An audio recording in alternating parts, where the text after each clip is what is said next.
Saludos dominicanos en todo el territorio de la República. Hoy miércoles 29 de marzo del año 2006 les traemos otra edición de Agenda Nacional. Les llega de lunes a viernes de 1 a 1:30 pasado meridiano por Teleimpacto, canal 52 del Telecable Nacional y 52 del Cable Astra. Les habla Leopoldo Espaillat, Anita. Para llevar adelante el programa haremos como siempre comentarios en el plano nacional e internacional de los temas políticos y económicos. En el plano nacional, bajo el epígrafe del presidente y la globalización, tenemos las expresiones del presidente Fernández con relación al ingreso de la República Dominicana en el acuerdo ese de Centroamérica, República Dominicana con Estados Unidos. Esta es una situación contradictoria, porque el presidente está dando por sentado que nosotros vamos a entrar, y hay una información en la prensa de hoy que dice que los Estados Unidos están reclamando la legislación sobre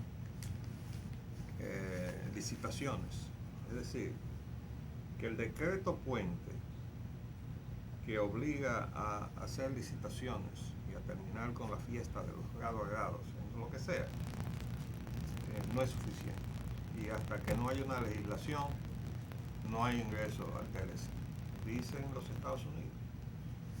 Entonces, no sé, el presidente luce como sintonizado en otra cosa.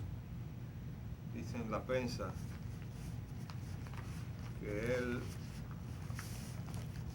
en reunión con los empresarios, perdón, se hace una reunión de más de 3 horas con los miembros del Consejo Nacional de Competitividad. El presidente Leonel Fernández advirtió ayer que la entrada en vigor del Tratado de Libre Comercio de CAFTA no es la panacea, sino el boleto de entrada a ese acuerdo, en el que el país deberá demostrar capacidad para competir.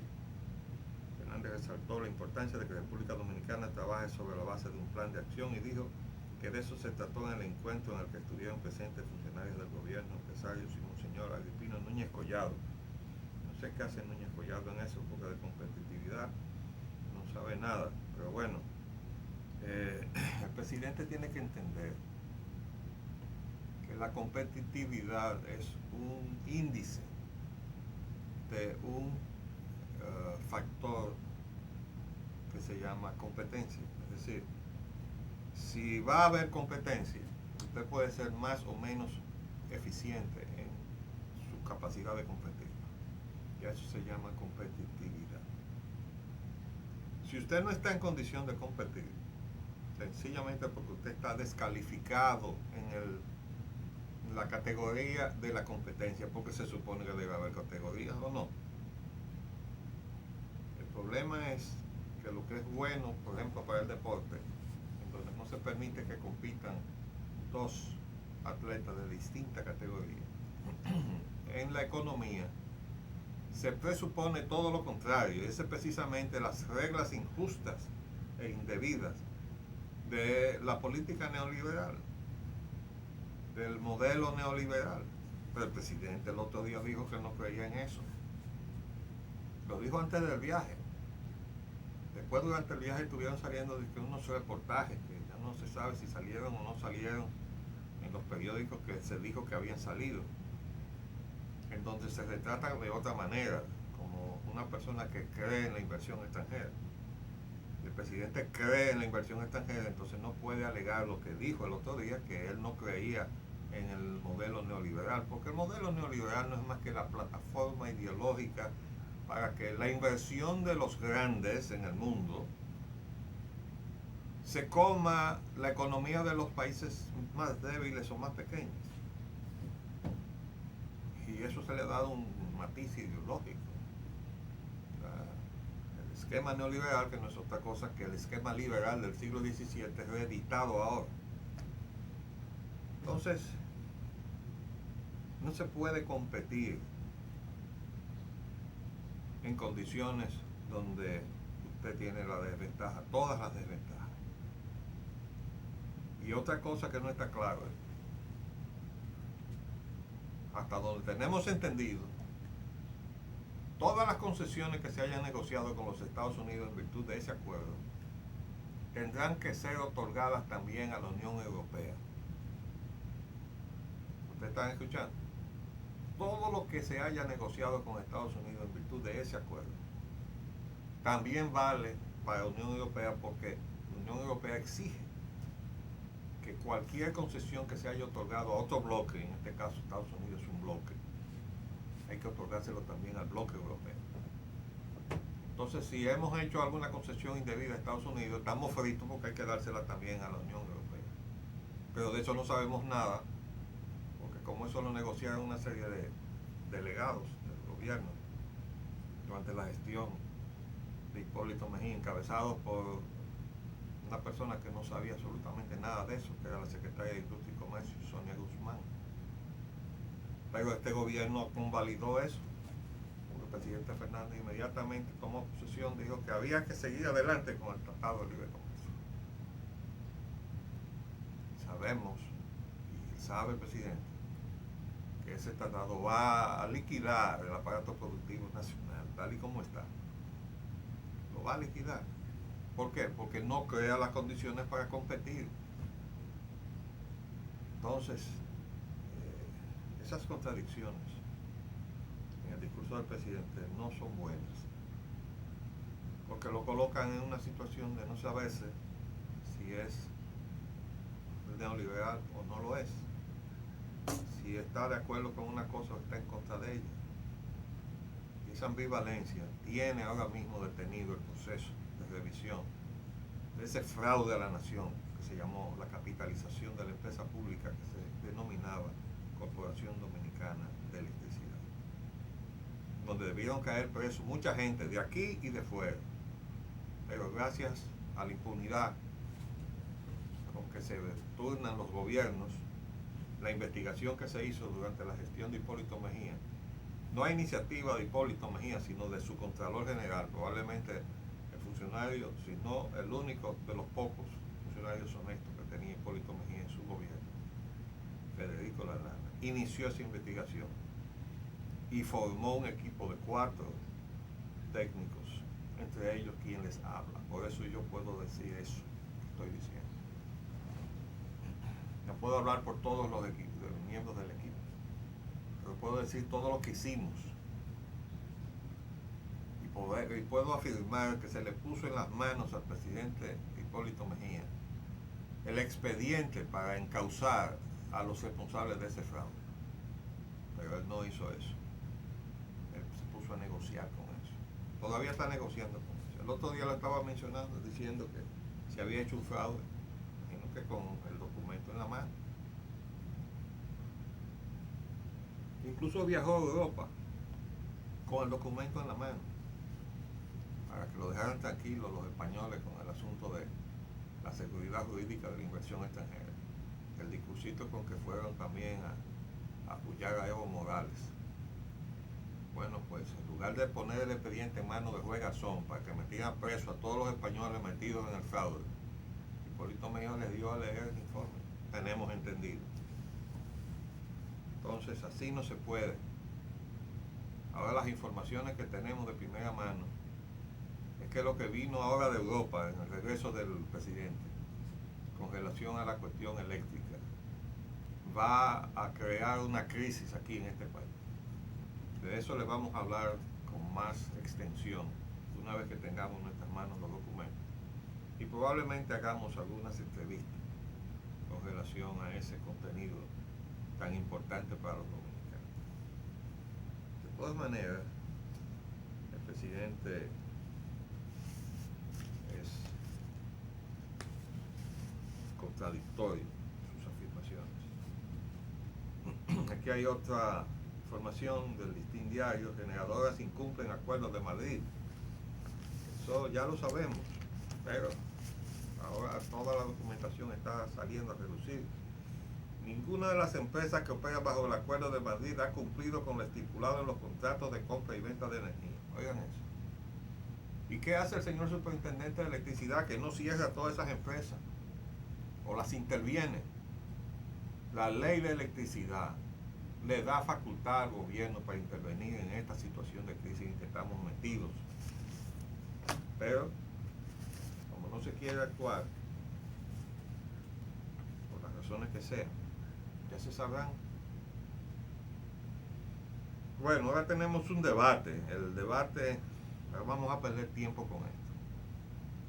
Es el asunto de la sugerencia, entre comillas, de Ramón Fonbernal, de que se han llevado al Panteón Nacional los restos de Balaguer, de Bosch y de Peña Gómez. Hay ahora todo un barrage de opiniones. Dice acá en los titulares del Listín Diario: objetan lleven a Balaguer para el Panteón Nacional. Juan Daniel Balcácer propone un reglamento para colocar los restos allí. Dice, según Euclides Gutiérrez, considera que Bosch y Peña Gómez merecen ir al Panteón Nacional, pero que hay que sacar a Santana. Bueno, lo de sacar a Pedro Santana ya lo habíamos mencionado nosotros acá, porque Pedro Santana fusiló a varios patriotas dominicanos que están enterrados en el Panteón Nacional, y él no puede estar enterrado ahí junto con ellos. No sé por qué razón ahora dice Euclides que para enterrar a Bosch ahí hay que sacar a Pedro Santana. Pero bueno, dice aquí los tres. Mariano Lebrón Sabiñón considera que los tres tienen más mérito que otros personajes que ya están en el panteón. Bueno, dice aquí Euclides Gutiérrez Félix, los restos de Bosch, Balaguer y Peña pueden ser trasladados al Panteón Nacional. Dice Hanley Herman, hay que dejar que las aguas turbulentas de la historia se asienten para ver más claro el fondo. Esa es una opinión muy sensata. Dice Tuirecan, son tres figuras que jugaron un papel muy importante en la vida política nacional. Bueno, pero Trujillo jugó un papel muy importante en la vida política nacional. Entonces, por eso va a ir al Panteón Nacional, ¿verdad? Dice Mariano Lebrón Sabiñón, en esto hay mucha pasión y se opina de acuerdo a los intereses personales y políticos. Eso es verdad. Dice Juan Daniel Balcácer, en modo alguno Bosch y Peña Gómez deben ser igualados con Balaguer en el templo de los héroes. Bueno, ¿y cuáles fueron los grandes méritos de Peña Gómez para ir al Panteón Nacional? Los aportes a la patria, que son los que se tienen que tomar en cuenta para ir al Panteón Nacional. Entonces vamos a ver, porque eso de secuestrar la vida política de la nación para jugar con ellos y estar dividiéndose el usufructo del poder, que fue lo que fundamentalmente hicieron los líderes políticos de la nación durante largos años, para no dar paso al desarrollo de la democracia dominicana. Y ahora estamos como estamos por eso precisamente. Ahora ya no están ninguno de los tres líderes, ahora no tenemos nada, no tenemos partidos. Los partidos de esos grandes líderes son tres cascarones vacíos, porque no tienen ideología. Ahora se han igualado los tres porque no tienen ideología ninguno de los tres partidos. O se han montado todos a ser neoliberales, dependiendo de cómo suene la campana que viene de fuera. Yo quisiera saber cuáles son los méritos para ir al Panteón Nacional. Estoy de acuerdo que se necesita un reglamento. Pero bueno, aquí se está diciendo que se opina de acuerdo con las pasiones y las pasiones están opinando. Ustedes dirán también que yo estoy apasionado, sí, es verdad. Porque yo creo que tenemos que respetarnos. Y de ahí del Panteón Nacional hay que sacar gente y hay que llevar otros. Si vamos a medirlo en función de lo que han dado por la patria, ¿verdad? Pero como no se tiene claro, ni siquiera no tenemos claro lo que es patria, pues tampoco vamos a tener claro qué méritos se necesitan para estar allí en el Panteón Nacional. Mientras tanto estamos en lo que yo denomino el peligroso camino de la anarquía. Dice Tamayo, Barahona, multitud mata a un hombre que había asesinado a un joven. Ya lo hemos dicho ni otra vez. Ya eso es una institución establecida en este país, el linchamiento. Y ustedes van a decir que ese es el camino por el cual vamos a progresar como nación civilizada, organizada, Estado de Derecho. Huelga en Bonao origina serios disturbios. Queman 2 autobuses y central telefónica en inicio de la huelga en Bonao. Lanzan 2 bombas a Cabildo de Salcedo. Ese es el cuadro del país. Vamos a hacer un paréntesis y volvemos en un minuto.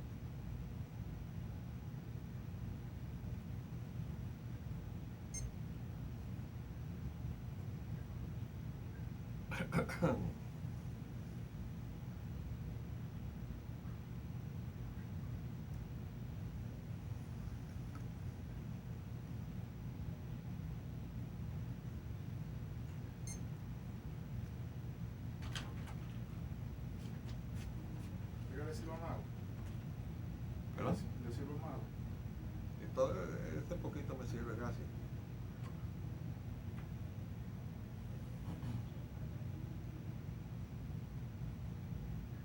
Thank you.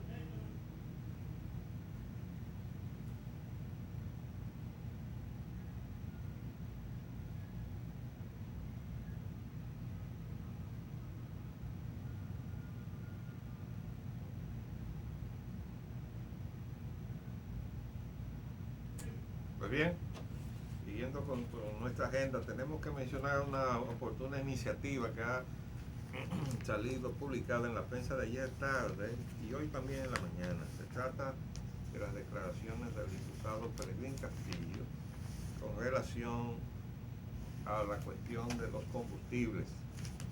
Esto se cae de la mata porque esa es una situación que no se ha tocado y tiene que ser resuelta, porque definitivamente no podemos estar a la buena de Dios, como dicen por ahí. Las compañías haciendo lo que les da la gana. Acuérdense de diciembre cuando se dañaron muchísimos vehículos. Todavía no se sabe qué fue lo que puso a circular en el mercado nacional la refinería dominicana de petróleo, donde manda la Shell. Dice acá, el diputado de la Fuerza Nacional Progresista, licenciado Pelegrín Castillo, abogó hoy para que el gobierno prohíba el uso del metil terbutil éter MTBE como antidetonante de las gasolinas debido a sus peligrosos efectos cancerígenos. Declaró que la inclusión de esa sustancia como sustituto del plomo que se agregaba a las distintas gasolinas pone en peligro la salud de la población que se expone al carburante. El legislador que preside la Comisión de Industria y Comercio de la Cámara de Diputados consideró que las autoridades deberían prohibir la utilización de las referidas sustancias cancerígenas. La DIGENOL, Refinería Dominicana del Petróleo, Salud Pública y Medio Ambiente deben prohibir cuanto antes el MTBE, rindiéndole un gran servicio a la salud de los dominicanos. Eso está muy bien. Y hoy en la mañana la prensa se hace eco de la misma iniciativa en el listín. Dice el titular, pide quitar cancerígenos se usan en las gasolinas. Bien, ya habíamos hablado de eso. Ustedes tienen que haber escuchado las denuncias que reiteradamente hemos estado haciendo sobre esta situación en donde el Estado no sabe lo que se hace en la refinería. Los representantes del Estado en el Consejo de Administración de la Refinería ignoran lo que hace la Shell en la refinería dominicana de petróleo. Sabrán lo que a Shell le da la gana de informar, pero lo que Shell no quiere informar, sencillamente no lo van a saber nunca, hasta que se produzca cualquier situación. Eso es sencillamente inaceptable. Pero los gobiernos, por las razones que sean, han seguido soportando esa situación. Y el país aguantando las consecuencias de ese grado de irresponsabilidad. Bueno, este grito, ojalá que se escuche, como lo dice ahora el presidente de la Comisión de Industria y Comercio de la Cámara, a lo mejor se escucha, ¿verdad? Bueno, nosotros hemos escrito hasta el cansancio y por suerte que tenemos que dar gracias públicamente a los dueños de los medios, que las denuncias que yo hago salen. Y no salen porque los editores económicos quieren, sino porque los dueños de los medios quieren que lo que yo escribo sobre eso salga. Si no fuera así, no saliera, porque la mayor parte de esos periodistas están comprados por los intereses petroleros. Tan simple como eso. Si yo tuviera que depender de la voluntad de muchos de esos editores económicos, no salieran ni dos letras de lo que yo escribo en denuncia de lo que se está haciendo en este país. Pero afortunadamente, tanto en lo que concierne al Grupo Corripio como al Listín Diario, los propietarios, que son nuestros amigos, han ordenado que se publique lo que mandamos. Y por eso sale. Pero ahí se mueren, porque tenemos un gobierno que no escucha, no quiere escuchar. Bueno, vamos a ver si escucha al diputado Pelegrín Castillo.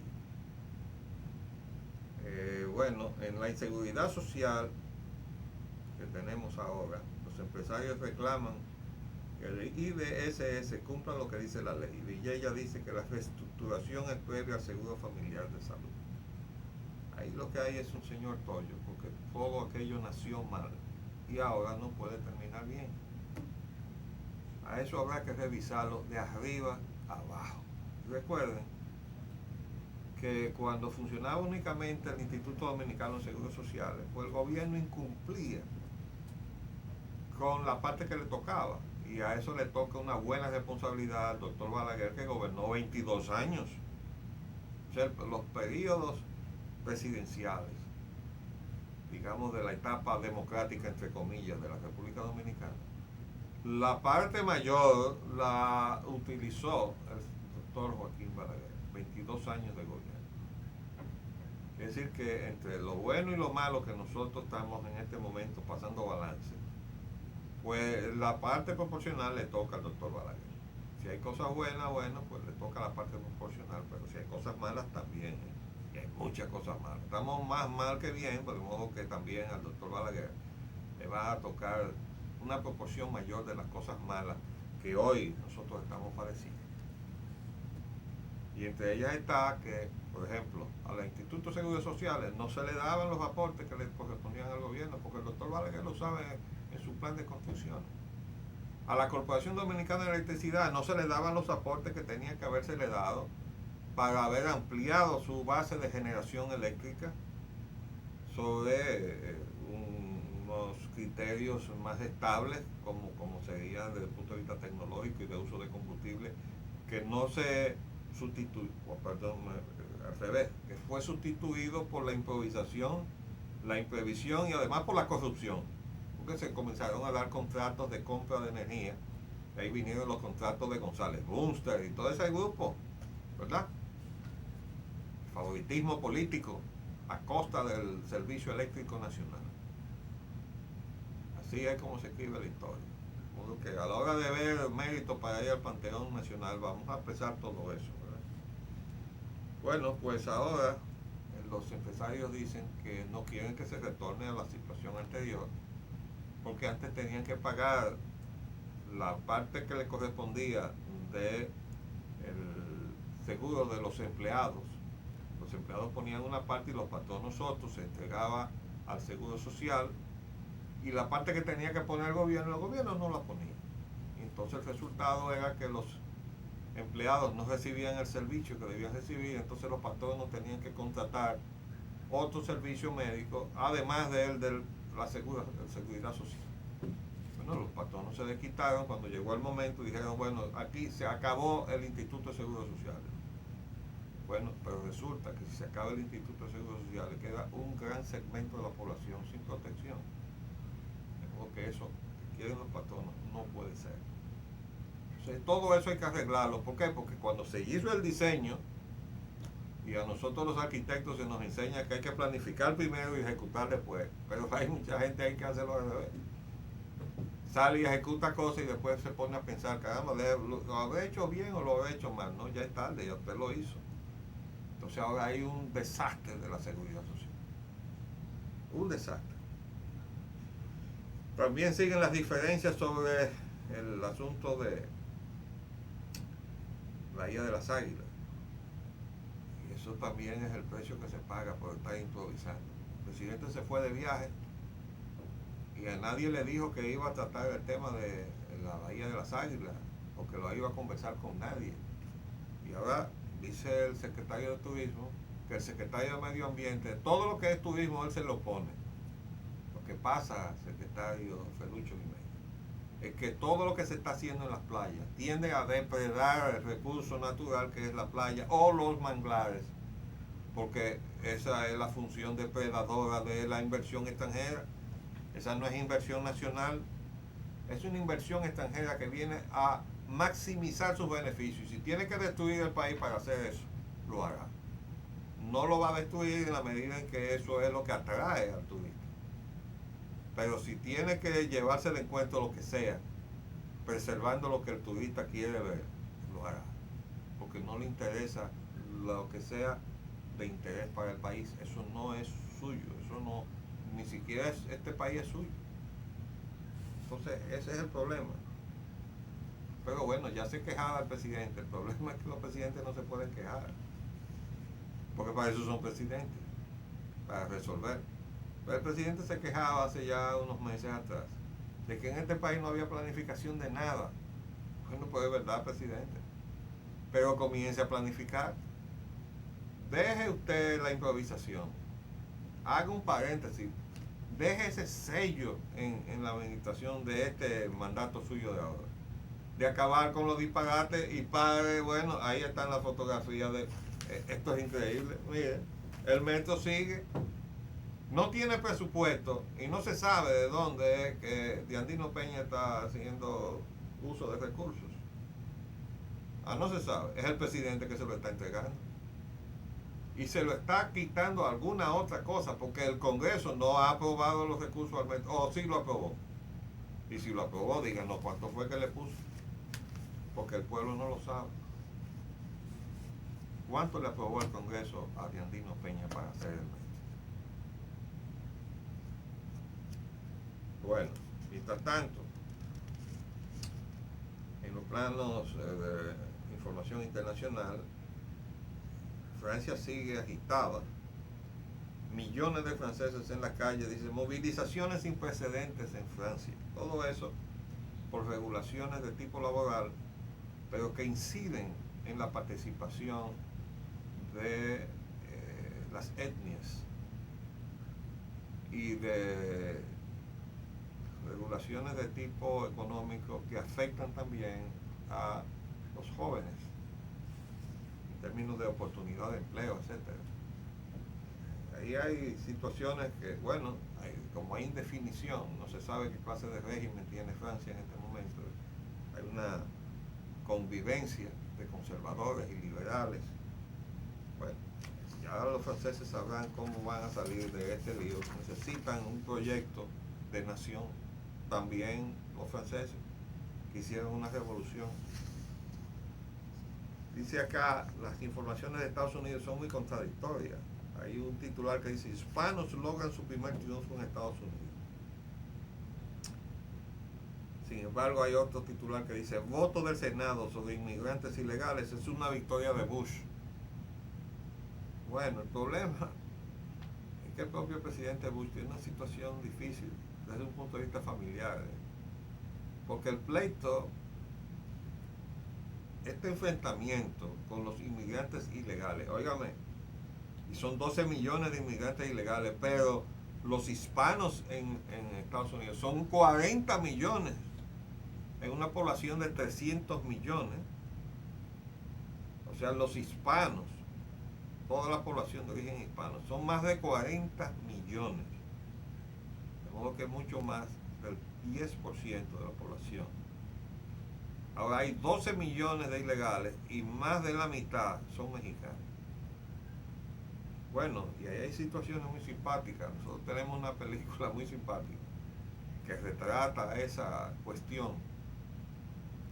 Pero en el caso particular de la familia Bush, resulta que el gobernador de la Florida, Jeb Bush, está casado con una mexicana. Y los hijos del gobernador Jeb Bush son los que su abuelo, en una forma festiva, pero que fue muy criticada en su momento, llamó los marroncitos de la familia, the brownies. Y eso cayó muy mal por la connotación étnica que tenía. Y estamos seguros que el abuelo no se tenía menos a sus nietos. Pero lo cierto es que el gobernador Bush está casado con una joven de origen mexicano o mexicana. Entonces, el tema mexicano, por eso decía el otro día el presidente Bush que eso había que ser cortés, como diciendo, no me alboroten las aguas dentro de mi propia familia. La verdad es que es un tema delicado, que no se sabe cómo es que va a terminar. De todas maneras, dice acá, el gabinete de Bush se vuelve cada vez más impopular, y eso tiene que ver con la renuncia del jefe de gabinete o secretario de la presidencia, que ya habíamos dicho ayer que habíamos escuchado por la televisión CNN. En el plano hemisférico hay una información que dice que el gas puede ser un factor de integración para Sudamérica. Bueno, eso fue parte del concepto originario del presidente Chávez con Petroamérica, al cual se está sumando en este momento Evo Morales y probablemente también Lula da Silva, porque firmaron, el presidente Chávez y Lula firmaron un acuerdo de cooperación. Si Ollanta Humala gana en el Perú, ustedes van a ver cómo todo eso se va a consolidar. Vamos a ver, mientras tanto la prensa está loca porque Ollanta Humala no gane, la prensa manipulada por los intereses internacionales. Insultos complican la campaña de Humala. Ya decía un comentarista internacional hace unos días que sin embargo solo un milagro podía detener el triunfo de Humala. Vamos a ver, porque también los milagros deben ocurrir del lado de los que tienen todo que perder, como se definió la base popular de ese candidato peruano, de la democracia latinoamericana. Se nos acabó el tiempo por el día de hoy, volveremos mañana, y Dios así lo permite. Les habló Leopoldo Espaillat.